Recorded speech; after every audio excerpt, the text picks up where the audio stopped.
Welcome to the Fluent Podcast. I'm really glad you could join us for another conversation in our English Learning Podcast series. Today, we're exploring something pretty intriguing, I think. How to become rich in life and success. Now, when you hear that word rich, what's the very first thing that, pops into your head? For a lot of us, it's probably those images. Huge bank accounts, fancy cars, maybe even private jets. But what if being rich is actually about much, much more than just money? Exactly. Yeah. I mean, financial wealth is definitely one piece of the puzzle, but the sources we looked at really emphasize that true richness in life, well, it covers a lot more ground. So today we're going to try and unpack these different meanings, being rich financially, yes, but also rich in knowledge and rich in experiences. And we'll pull out some practical English vocabulary and some pretty powerful ideas from the material. Right. Our goal here is to give you a fresh perspective, maybe equip you with some useful English words and phrases you can use, and hopefully leave you with some insights, not just on, making money, but on enriching your whole life. So let's get into it. Okay, so let's start by unpacking this whole idea of richness. Lots of people dream about financial wealth, and it's easy to look at someone like, say, Elon Musk with that staggering net worth and think, wow, that's just for a tiny few. Mm-hmm. But what's really interesting is how the material immediately pushes back on that idea. It points out that people like Musk, well, they weren't necessarily barn billionaires. They started out like everyone else. And that straight away brings up a big question, doesn't it? If it's not about your family background, then what is it about? That's the key question. And beyond just the money, the sources really broaden things out. They talk about being rich in knowledge and rich in experiences. Now, when we do talk about the financial side, a key term that comes up is net worth. Can you break that down? Sure. Basically, your net worth is the value of everything you own. Those are your assets minus everything you owe your liabilities. Pretty simple, really. So being financially wealthy just means having a lot of money or assets, which, might let you afford a luxury lifestyle if that's what you want. Right. Luxury lifestyle, fancy cars, big houses, that sort of thing. Exactly. But this idea of different kinds of richness is so important for you listening, especially on your English learning journey. Think about it gaining knowledge, like mastering English or having new experiences. These things profoundly enrich your life. They open doors, give you new perspectives. It's like building assets, but personal ones. It's an investment in yourself. That's a great way to put it. Okay, so if it's not just about being born into money, what are some of the core, let's say, secrets the sources reveal about actually building financial wealth? It seems like a lot of it comes down to challenging normal ways of thinking. Absolutely. Yeah, the insights often circle back to making very conscious choices and really sort of questioning the status quo. And this is where it gets practical, because these aren't just vague ideas, they're actual steps people can think about taking. Okay, let's dive into some of those specifics and the language we can use. One thing that really jumped out at me was this mantra, don't follow the crowd. Yeah. We're often told, take the traditional path, school, degree, job. But the argument in the sources is, well, if that works so well, wouldn't everyone be rich? And clearly, most people aren't. Many are living paycheck to paycheck. Mm-hmm. It forces you to think critically, doesn't it? People like Bezos, Musk, Zuckerberg, they didn't just follow the prescribed route. They created something new. They absolutely took risks. They made a point to think independently. That means actively questioning everything, not just nodding along with what everyone else does or says about money. Thinking for yourself. Right. And I think a massive aha moment for a lot of people is this shift. Stop working for money and instead make money work for you. Right. Most jobs involve trading time for money, right? An hour of work equals a certain amount of pay. But there's a limit to how many hours you have. Exactly. And that's where passive income comes in. That's the goal. It's about creating income streams that flow in regularly with ideally minimal ongoing effort from you. Think about maybe building a business that can run without you being there 24/7, or investing in stocks that grow over time, or creating a digital product that sells while you sleep. That's the core idea, separating your income from the hours you physically work. And this connects to another point the sources really hammered home.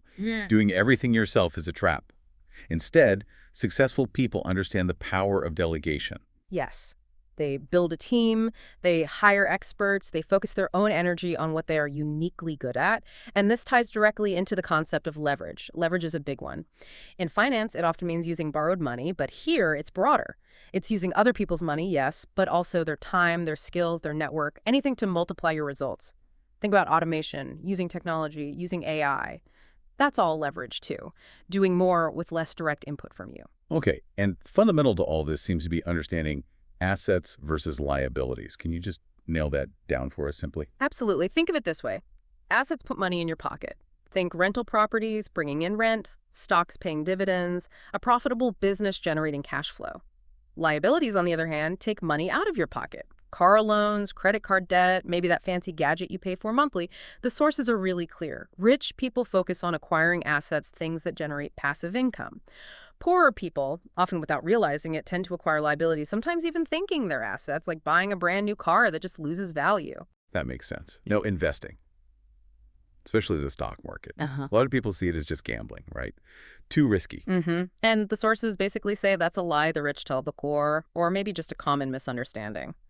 For those who understand it, the stock market is a powerful tool they use to multiply their wealth. It's not supposed to be about luck, it's about strategy. It involves researching companies, studying trends, understanding the long game, just letting your money sit in a bank. Well, inflation means it's slowly losing value. Inflation is eating your hard-earned money, as one source put it. So investing, especially with a long-term view, is crucial for getting good returns. Okay, another really powerful idea was money doesn't come from hard work. It comes from value. How exactly do we create value? What does that mean? It boils down to solving problems for people, providing something they need, something they want, something that makes their life better or easier. The market, as they say, doesn't care about your effort, it only cares about what you can provide. You could work incredibly hard digging ditches, but if no one needs ditches dug, and this links to influence, money follows influence. The more influence you have, maybe as a recognized expert or through building a strong personal brand or by creating something people genuinely admire, the more the market rewards you. Value and influence attract money. Right. Now, this next one, it might rub some people the wrong way, but the sources were quite strong on it. There's no magic formula, no shortcut. It seems you have to be ready to work harder than anyone else. Yeah, that comes through loud and clear. Often the main difference between success and failure is pure persistence. The famous example is Thomas Edison and the light bulb, thousands of failures, right? But he kept going. One source even uses the phrase unhealthy obsession, suggesting that to reach the absolute top, like the top 1%, you often need this intense, almost obsessive focus on your goal. It might mean a period of imbalance, a single-minded pursuit, where other things take a backseat while you're building. That level of dedication is what makes someone seem unstoppable. Wow, unhealthy obsession. That's intense. And tied to that is mindset, isn't it? Getting your head right. The sources talk about tackling negative thoughts about money and adopting an abundance mindset. Absolutely crucial. If you deep down believe money is bad or that there's not enough to go around, scarcity, you'll subconsciously push it away or sabotage yourself. The view presented is that money is just a tool, an energy that amplifies who you already are. Believing that abundance is everywhere, that there are endless possibilities, helps you see opportunities and problems instead of just limitations. You literally have to rewire your mind. It sounds almost contradictory, but they also mention being generous but having limits. How does that work? Well, the idea is that generosity opens doors, it builds relationships, attracts opportunities, people want to work with and help generous people. However, you also need to set boundaries. If you don't, you risk others taking advantage, intentionally or not, and essentially draining your wealth. So it's about being generous, but smart about it. Okay, and one last point on the financial side that really stood out. Don't try to look rich, be actually rich. Yeah. What's the practical takeaway there? It's about substance over style, essentially. Focus your energy and resources on actually building wealth, on achieving financial freedom, that state where you don't have to work for money anymore. Don't waste money trying to impress others with flashy things you can't really afford. One source was quite blunt, saying luxury brands often sell to the poor or those who are insecure and trying to validate themselves.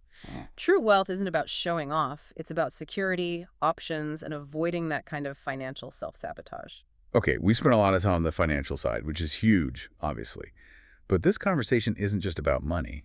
It's also about being rich in knowledge and rich in experiences. Those are key parts of life and success, too. Definitely.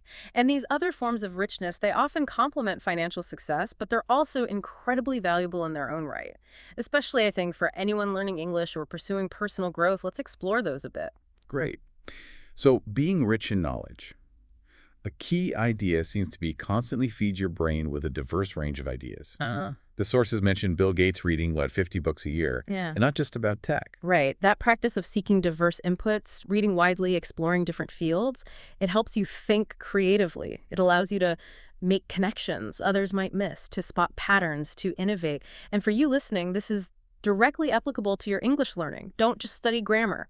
Read articles on different topics, listen to various English podcasts, watch documentaries, broaden your horizons. It feeds your brain and accelerates your language skills. Every new idea is an asset. Love that connection. Another powerful idea was love what you do or the product you sell. This ties into passion, right? It really does. When you have genuine passion for your work or your mission, it acts like fuel. It fuels wealth creation, sure, but also happiness and fulfillment. It's what gets you through the inevitable hard times, and people can sense it. It's the difference between authentic conviction and just sounding like you're selling out of desperation. That passion often gives you a strong sense of purpose, too. And what about time? The sources really stress that your time matters. It is precious. Wasting it is like losing potential income or potential learning.